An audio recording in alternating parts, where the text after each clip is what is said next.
മിണ്ടാൻ തുടങ്ങിയാലെന്ന പുസ്തകത്തിലെ കവിതകളെ സൂക്ഷ്മമായി തന്നെ നിരീക്ഷിച്ച ഡോക്ടർ പ്രമോദ് കെ നാരായണന് നന്ദി. അടുത്ത് നമ്മളോട് സംവദിക്കുന്നത് നിരൂപണ രംഗത്തും അതുപോലെ കഥയെഴുത്തിലും ഒക്കെ പ്രത്യേകം ശ്രദ്ധിക്കുന്ന doctor Swapna C Kombath, Kodakara Sahrudaya college of advance സ്റ്റഡീസിലെ മലയാള വിഭാഗം അധ്യക്ഷ. സ്നേഹപൂർവ്വം സ്വാഗതം ചെയ്യും.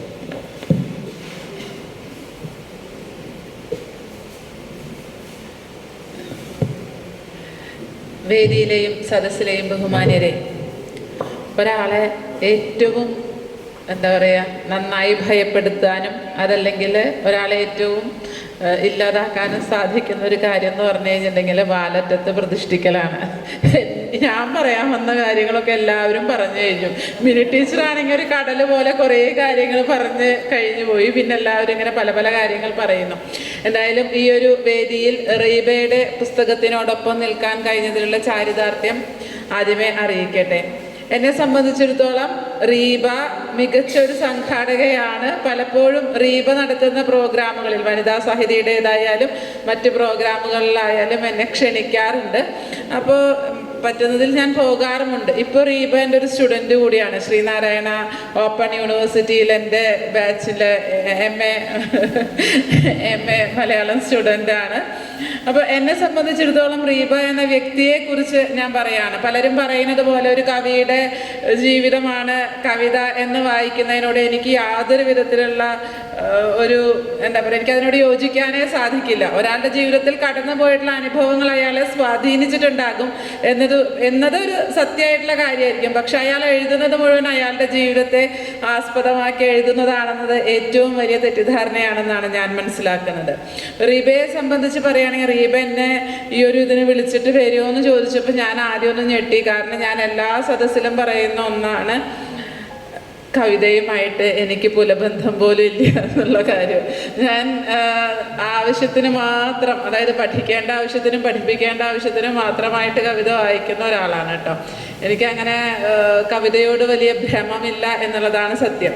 ഇപ്പം മാതൃഭൂമിയിലൊരു ഫംഗ്ഷൻ നടക്കുന്നുണ്ടായിരുന്നു. അവിടെ വെച്ചിട്ട് സുനിൽ സന്ദീപിനോട് പറയണേ, എടാ സ്വപ്നേച്ചി എല്ലാം ചെയ്യൂടാ, എന്തും ചെയ്യും സുകുമാരനാണെന്ന്. അപ്പം ഞാൻ പക്ഷെ അവിടെ പറഞ്ഞില്ലേ, ഞാൻ കവിത വായിക്കുകയില്ല, കവിതയെക്കുറിച്ച് പറയുകയില്ല എന്നുള്ള കാര്യം ഞാൻ അവിടെ പറഞ്ഞിട്ടില്ല. റീബയുടെ കവിതകളെ കുറിച്ച് എല്ലാവരും സംസാരിച്ചു, എല്ലാവരും പറഞ്ഞത് ശരി തന്നെയാണ്. റീബ ഒരുപാട് മികച്ച കവിതകൾ എഴുതിയിരിക്കുന്നു എന്നുള്ളതാണ് എല്ലാവരും പറഞ്ഞത്. അതുമാത്രമല്ല, പലരും ആ കവിതകളെയൊക്കെ പല മട്ടിൽ വ്യാഖ്യാനിക്കുന്നു, പലതരത്തിൽ ജീവിതത്തോട് ചേർത്ത് വയ്ക്കുന്നു. ധാരാളം ബിംബങ്ങളിലൂടെ റീബ ഉള്ളിലുള്ളത് എങ്ങനെയാണ് അത് പുറത്തേക്ക് കൊണ്ടുവന്നത് അല്ലെങ്കിൽ ആവിഷ്കരിച്ചത് എന്നതിനെക്കുറിച്ചൊക്കെ വിശദമായി സംസാരിച്ചു. റീബയുടെ കവിതകൾ വായിച്ച സമയത്ത് എന്നിലേക്ക് വന്നത് എന്ന് പറയുന്നത് അതിൻ്റെ കാഴ്ചകളാണ്. റീബ കാര്യങ്ങൾ കാണുന്നു, അവതരിപ്പിക്കുന്നു എന്നതിനേക്കാൾ അപ്പുറമായിട്ട് വായനക്കാരിലേക്ക് ആ കാഴ്ച എത്തിക്കുന്നു എന്നുള്ളതാണ് എനിക്ക് തോന്നിയ ഏറ്റവും വലിയ സവിശേഷത. ഓരോ കവിത എടുത്ത് നോക്കുന്ന സമയത്തും നമ്മുടെ മുന്നിൽ ആ കഥാപാത്രങ്ങൾ വരുന്നു, ആ സന്ദർഭങ്ങൾ വരുന്നു, നമ്മൾ അനുഭവിച്ചിട്ടുള്ള ചില ചില സന്ദർഭങ്ങൾ നമ്മുടെ മുന്നിലേക്ക് എത്തുന്നു. കഴിഞ്ഞ ഒരു വാല്യുവേഷൻ ക്യാമ്പ് ശ്രീകൃഷ്ണ കോളേജിലായിരുന്നു. ആ ശ്രീകൃഷ്ണ കോളേജിൽ നിന്ന് ഞാൻ വരുന്ന ആ സമയത്ത് ഞാൻ അനുഭവിച്ചിട്ടുള്ള ഒരു വലിയ മനോവിഷമമുണ്ട്. കാരണം എന്താ വെച്ചിട്ടുണ്ടെങ്കിൽ ആ ഡ്രൈവർ എന്ന് പറയുന്ന വ്യക്തി ശരിക്കും ഒരു റോബോട്ടിനെ പോലെ ആ ഇരുന്ന ഇരിപ്പ് ഇങ്ങനെ തന്നെ ഇരിക്കുകയാണ്. അയാൾ അങ്ങോട്ടോ ഇങ്ങോട്ടോ നോക്കുന്നില്ല. ഇപ്പുറത്ത് ഒരു കുട്ടി എതിർവശത്തു കൂടെ 2 വീലറിൽ വരുന്നുണ്ടായിരുന്നു. ഈ ബസ്സിൻ്റെ വരവും കണ്ട് 2 കാലും ആ ബൈക്കിൻ്റെ സ്റ്റാൻഡിൽ നിന്നും ആ 2 കാലും ഇങ്ങനെ പിടിച്ചിട്ടൊക്കെയാണ് വരുന്നത്. ആ കാഴ്ചയൊന്നും എനിക്ക് മറക്കാനാവാത്തതാണ്. അന്ന് ഞാനിവിടെ എത്തുമോ എന്നൊക്കെ ഭയപ്പെട്ടിട്ടാണ് വന്നത്. ആ സെയിം കാഴ്ചയാണ് ലിമിറ്റഡ് സ്റ്റോപ്പ് എന്ന് പറയുന്ന ബസ്സിലുള്ളത്. ലിമിറ്റഡ് സ്റ്റോപ്പ് ബസ്സിൽ മുൻ സീറ്റിലിരിക്കുമ്പോഴാണ് കവിത മുളച്ചത്. അന്ന് എൻ്റെ മനസ്സിൽ മരണഭയമാണ് മുളച്ചത് കേട്ടോ. പൂമ്പാറ്റകളിലെ പോലെ വശങ്ങളിലേക്ക് കുതിറി മാറുന്ന ഇരുചക്രങ്ങളുടെ മിടിപ്പുകൾക്ക് ഒപ്പം ബസ്സിനുള്ളിൽ നിന്ന് ഹൃദയങ്ങളൊക്കെയും അവർക്ക് പിറകെ പോയി. അന്നൊരു ആംബുലൻസ് ഒക്കെ പോകുന്നത് ഉണ്ടായിരുന്നു. മാത്രമല്ല, ഇന്നിപ്പോൾ ഈ അടുത്ത ഏതാനും മിനിറ്റുകൾക്ക് മുൻപ് ശ്രീരാമേട്ടൻ ഒരു പോസ്റ്റ് ഇട്ടിട്ടുണ്ട്. അതായത് കുന്നംകുളം റൂട്ടിലുള്ള ഒരു ബസ്സിനെ കുറിച്ചുള്ളത്. അതും സമാനമായിട്ടുള്ള ഒരു അനുഭവമാണ്.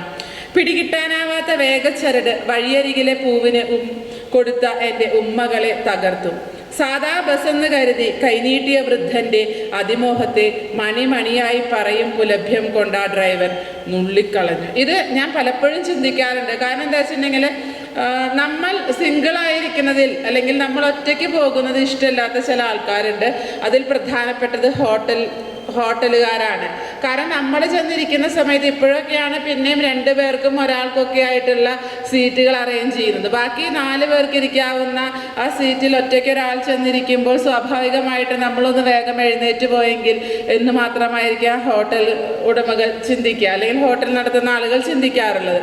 അതുപോലെ തന്നെയാണ് ഈ മറ്റൊരു കാര്യം ഞാൻ ശ്രദ്ധിച്ചിട്ടുള്ളത്. വയസ്സായ ആളുകളെ വേണ്ടാത്തവർ, നമ്മൾ പറയും വൃദ്ധസദനങ്ങൾ കൂടി വരികയാണ് അല്ലേ, പക്ഷെ അവരെ ഒട്ടും വേണ്ടാത്തവർ ഈ പറയുന്ന ബസ്സുകാരാണ്.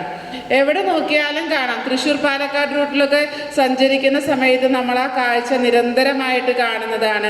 വേഗം കയറ് എന്ന് പറഞ്ഞ് സാധാരണക്കാരെയൊക്കെ വലിച്ചു കയറ്റുന്ന ആ എന്താ പറയുക ക്ലീനർ അല്ലെങ്കിൽ കിളി എന്നൊക്കെ പറയുന്ന ആ വ്യക്തി പോലും വയസ്സായ ആളുകളെ നോക്കേയില്ല.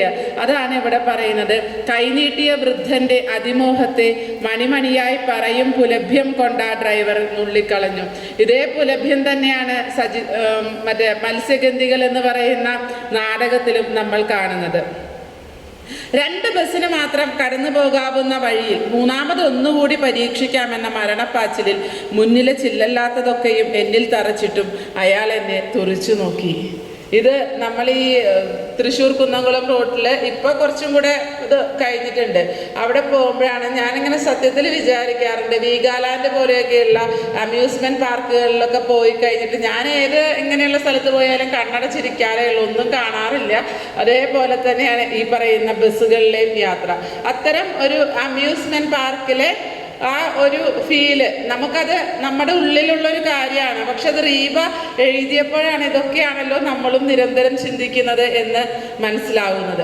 ആത്മവിശ്വാസത്തിൻ്റെ വേലിയിറക്കത്തിൽ റിങ്ങിൽ നിന്ന് വീണ അഭ്യാസിയുടെ അതേ മുഖമായിരുന്നു അയാൾക്കപ്പോൾ.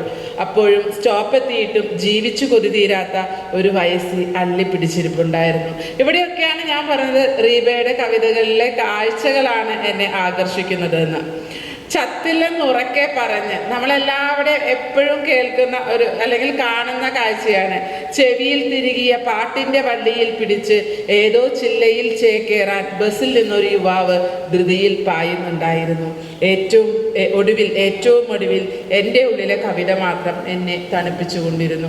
ഇതിനുള്ളിൽ ഇങ്ങനെയുള്ളൊരു യാത്ര നടത്തിയിട്ട് ഞാനിരിക്കുന്ന സമയത്ത് ഞാനിങ്ങനെ ചുട്ടുപഴുക്കായിരുന്നു. പക്ഷെ കവിതയില്ലാത്തത് കൊണ്ടായിരിക്കാം എനിക്ക് അങ്ങനെ ചുട്ടുപഴുക്കേണ്ടി വന്നത്. കവിതയുള്ളത് കൊണ്ട് മാത്രം റീബയ്ക്ക് ആ തണുപ്പ് അനുഭവിക്കാനായി. അതുമാത്രമല്ല നമ്മെ അനുഭവിപ്പിക്കാനുമായി എന്നുള്ളതാണ്. അതുപോലെ ഒരു കാഴ്ച, ആരും കാണാൻ കൊതിക്കുന്ന ഒരു കാഴ്ച, അത് പറയുന്നത് ഒരമ്മയാണ്. അമ്മ പറഞ്ഞു, നീ ആരുടെ മുൻപിലും ചുളിഞ്ഞുകുത്തി നിൽക്കരുതെന്ന്. ഈ ഒരു കാഴ്ച നമ്മെ അനുഭവിപ്പിക്കാനായിട്ട് റീബയ്ക്ക് സാധിക്കുന്നു എന്നുള്ളത് റീബയുടെ ഒരു എന്താ പറയുക മനസ്ഥൈര്യവും അല്ലെങ്കിൽ റീബയുടെ ജീവിതവുമാണ് എന്ന് തന്നെ പറയാം. മുറിക്കുള്ളിലെ ലോകം എന്ന് പറയുന്ന കവിത. അകത്തിരുന്ന് ഭൂലോകം ചുറ്റി നടന്നു ഞാൻ. കൗതുകമാം അച്ചുതണ്ടിലെ ഭൂഗോളം സാമൂഹ്യ അകലങ്ങളില്ലാത്ത കറുത്ത പാഠങ്ങളായി മുറിക്കുള്ളിൽ ഉടഞ്ഞു വീണു. ഓരോ രാജ്യത്തിൻ നിറങ്ങൾ, വ്യാകുലമാം അനക്കങ്ങൾ, അതിരുകളിലെ കടും വളവുകൾ, മറികടന്നുള്ള കൈനീട്ടലുകൾ, കൺതുറപ്പിക്കും ജാഗ്രതകൾ, ക്ലാസ് മുറിയിൽ അലയടിച്ചൊരാ സാമൂഹ്യ പാഠം മുഴുവൻ അകലമില്ലാതെ തൊട്ടു ഞാൻ. നമ്മുടെ ജീവിതത്തെ മുഴുവൻ മാറ്റിമറിച്ച കോവിഡ് കാലത്തിൻ്റെ ഓർമ്മ ഒന്ന് ആലോചിച്ച് നോക്കൂ. നമ്മളെല്ലാവരും ഒറ്റപ്പെട്ടു പോയ, എന്നാൽ ഒറ്റപ്പെടുന്ന സമയത്തും മനുഷ്യനെ കൊണ്ട് സാധിക്കാത്തതൊന്നുമില്ല എന്ന് നമ്മൾ തെളിയിച്ച ആ കാലഘട്ടത്തിൻ്റെ കാഴ്ചകൾ ഏറ്റവും മനോഹരമായി അടയാളപ്പെടുത്തിയിരിക്കുന്നു. ഒരു അക്കാദമിക് കൗതുകത്തിന് വേണ്ടിയിട്ട് കഴിഞ്ഞ കുറച്ച് നാളുകൾക്ക് മുമ്പ് രേഖ എന്നോട് ചോദിച്ചിരുന്നു, സ്വപ്ന, കോവിഡ് കാലത്ത് അടയാളപ്പെടുത്തിയിട്ടുള്ള കഥകളുണ്ടോ എന്ന് ചോദിച്ചിട്ടുണ്ടായിരുന്നു. ഞാൻ പറഞ്ഞ കോവിഡ് കാലത്ത് എഴുതപ്പെട്ടിട്ടുള്ള കഥകളിൽ KS രതീഷിൻ്റെ ഒരു കഥ മാത്രമാണ് അത്തരം ഒരു കഥയായിട്ട് ഞാൻ കണ്ടിട്ടുള്ളത്. അതല്ലാതെ മറ്റ് കഥകളിലോ നോവലുകളിലോ ഒന്നും കോവിഡ് കാലം പ്രമേയമായി വരുന്നില്ല എന്നുള്ളത് തന്നെയാണ്. നമ്മുടെ വായനയുടെ ഒരു പരിധിയുണ്ട്. ആ പരിമിതിക്കുള്ളിൽ നിന്നുകൊണ്ട് ഞങ്ങൾ നോക്കിയിട്ടുള്ളതിലൊന്നും കോവിഡ് കാലം അടയാളപ്പെടുത്തിയതായി കണ്ടില്ല. അപ്പോൾ എന്താണ്, കാലത്തെ അടയാളപ്പെടുത്തിയ കവിത എന്ന നിലയിൽ അത് എനിക്ക് ഒരുപാട് ഇഷ്ടമായി. മറ്റൊരു കാഴ്ച എന്ന് പറയുന്നത് ഊഞ്ഞാലാണ്. ഓരോ വീട് മാറുമ്പോഴും വീട്ടു സാമാനങ്ങൾക്കൊപ്പം ഒരുക്കി അയാൾ ഒരു ഊഞ്ഞാൽ. പശുവിനെ കെട്ടുന്ന കയറുകൊണ്ട് ഊഞ്ഞാല് കെട്ടി. അങ്ങനെ വീണുരുണ്ട കഥ ബാല്യത്തിൽ നിന്ന് തികട്ടി വന്നു. നമ്മുടെ എല്ലാവരുടെയും മനസ്സിലും ആ ദൃശ്യങ്ങൾ വരാം നമ്മുടെ ബാല്യത്തോട് അനുബന്ധമായിട്ട്. മാവും പ്ലാവും ഊഞ്ഞാലിനൊപ്പം കുണുങ്ങി ചിരിച്ചു. ഉണ്ണിയും ചേച്ചിയും ഞാനും അയൽവീട്ടിലെ ഉണ്ണിയോളും തീർത്ത ചിരിമഴയിൽ കുതിർന്ന് ഊഞ്ഞാലെപ്പോഴോ മനസ്സിൽ കയറി. ഉയരത്തിൽ ആടിത്തൊട്ട ചില്ലകൾക്കൊപ്പം ഉയരം വെച്ചപ്പോൾ ഊഞ്ഞാലാട്ടം നിർത്തി. എന്നിട്ടും മനസ്സിലിരുന്ന് കുറുകുന്നുണ്ട് അമ്മയുടെ നീളൻ വിളികൾക്കൊപ്പം ഹാജരാകാതെ കുറച്ചുകൂടി എന്നോതി ആടിത്തിമിർത്ത ബാല്യം. റീബയുടെ കവിതകൾ എന്ന് പറയുമ്പോൾ, അല്ലെങ്കിൽ റീബ ഇപ്പോൾ പബ്ലിഷ് ചെയ്ത കവിതാ സമാഹാരത്തെക്കുറിച്ച് പറയുന്ന സമയത്ത് എനിക്ക് തോന്നിയിട്ടുള്ളൊരു കാര്യം, ഞാൻ എവിടെയുണ്ട് എന്ന് റീബ ഓരോ തവണയും നമ്മെ ഓർമ്മിപ്പിക്കുകയാണ്. നിങ്ങൾ ആരൊക്കെ ശ്രമിച്ചാലും എന്നെ തകർക്കാനാവില്ല, അല്ലെങ്കിൽ എങ്ങനെയൊക്കെ ആരൊക്കെ ശ്രമിച്ചാലും ഞാനിവിടെയുണ്ട്, എൻ്റെ അസ്തിത്വം എന്നും നിലനിൽക്കും എന്നുള്ള ഒരു സ്വാതന്ത്ര്യ പ്രഖ്യാപനത്തിൻ്റെ ധീരമായിട്ടുള്ള ചില മുന്നേറ്റങ്ങളുടെ ഒക്കെ ഒരു അടയാളമായിട്ട് ഈ പുസ്തകത്തെ നമുക്ക് കരുതാനാകും എന്നാണ് ഞാൻ വിചാരിക്കുന്നത്. റീബയെ ആരാണ് മനസ്സിലാക്കുന്നത്? റീബ പഠിപ്പിക്കുന്ന കുട്ടികളാണോ, അതോ റീബ സമൂഹത്തിൽ ഇടപെടുന്ന ആളുകളാണോ? ആരാണ് റീബയെ മനസ്സിലാക്കുക എന്ന് ചോദിച്ചാൽ റീബയുടെ കൃതികൾ വായിക്കുന്നവരാണ് റീബയെ മനസ്സിലാക്കുന്നത്. അവരാണ് റീബയെ ഹൃദയത്തിൽ കൊണ്ടു നടക്കുന്നവർ. നമുക്കെല്ലാവർക്കും അറിയാവുന്നതുപോലെ കവിത എന്ന് പറയുന്നത് ഏറ്റവും സുഗമമായിട്ട് ആളുകളിലേക്ക് എത്തും എന്ന് വിശ്വസിക്കാൻ മാത്രം മഠയൊന്നുമല്ല റീബ. എന്നിട്ടും എന്തുകൊണ്ട് കവിതകൾ എഴുതുന്നു എന്ന് ചോദിച്ചാൽ റീബയുടെ സർഗാത്മകത ഏറ്റവും നന്നായി പ്രതിഫലിക്കുന്നതും റീബയുടെ സർഗാത്മകത ഏറ്റവും കൂടുതലായിട്ട് അടയാളപ്പെടുത്താനാവുന്നതും കവിതകളിലാണെന്നുള്ള റീബയുടെ തിരിച്ചറിവാണ്. ആ തിരിച്ചറിവ് കൂടുതൽ ഊർജ്ജസ്വലതയോടെ ഏറ്റവും ഉയരങ്ങളിലേക്ക് എത്തട്ടെ എന്ന് ആശംസിക്കുന്നു. റീബയുടെ പുതിയ പുസ്തകങ്ങൾക്കായി കാത്തിരിക്കുന്നു. റീബയുടെ വായനക്കാരുടെ എണ്ണം നിരന്തരം വർദ്ധിക്കട്ടെ. റീബയുടെ കവിതകൾ മറ്റുള്ളവർ പഠിക്കട്ടെ. കൂടുതൽ ചർച്ചയാവട്ടെ എന്ന് ആശംസിക്കുന്നു. നന്ദി.